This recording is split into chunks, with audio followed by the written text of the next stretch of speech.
it is your motivational maven, Tobie here. It's Motivational Monday. I hope you guys are doing well since the last time that we talked, okay? Listen, it is February and you know what is going down, and if you don't, shame on you, because it is Black History Month and I am here in full effect talking about some uncomfortable issues that we might have to address together, all right? So last week I talked about MLK and how his dream is yet to be realized and how we have some work to do.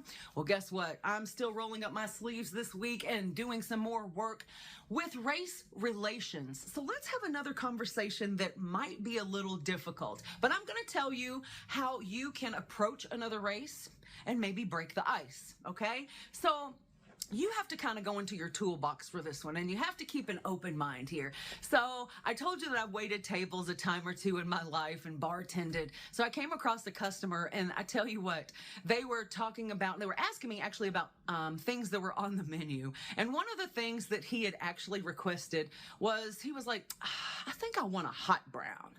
And I said, you know what, sir? With the straightest face, I am not on the menu. And I acted offended, and the whole entire table, including his wife, busted into laughter. And it was a funny moment. The thing about it was beautiful. Why? Because I was not offended. He was not offended. He really didn't know how to take it. I think I kind of caught him off guard.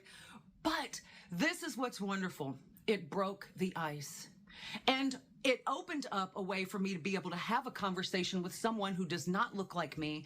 And I was able to say, hey, listen, I was like, I think that everybody's just a little bit too uptight about race nowadays.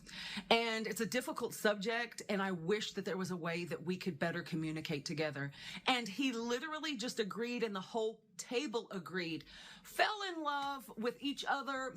We're still in contact today.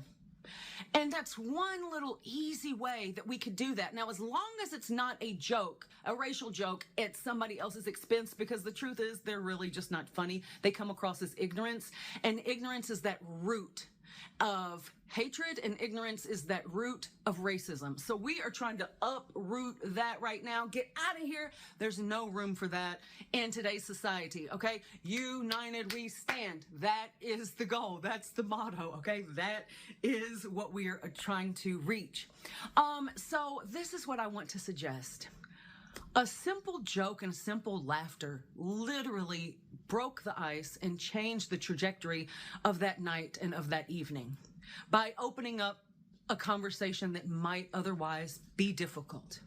So if you can find that type of thing to be able to relate to someone with, as simple as laughter, because that's what we all have in common. We want to smile. We want to laugh.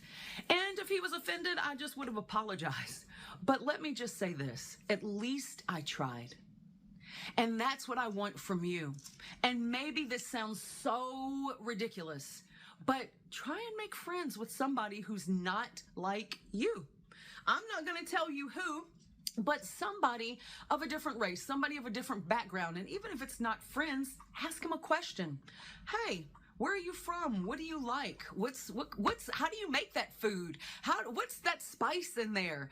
Because spice and diversity, honey, is the ultimate spice of life. All right. So we have to do better. We can do better together, and we can make this dream of loving each other and equality a reality. I love you guys. Until next Monday, keep your heads up. This is my Motivational Monday for you guys to find somebody that doesn't look like you and learn something about it through maybe laughter. Goodbye, my love. Wow, Tobie is so inspirational. Yes. You have to follow Tobie, and we're going to put her information up on the screen.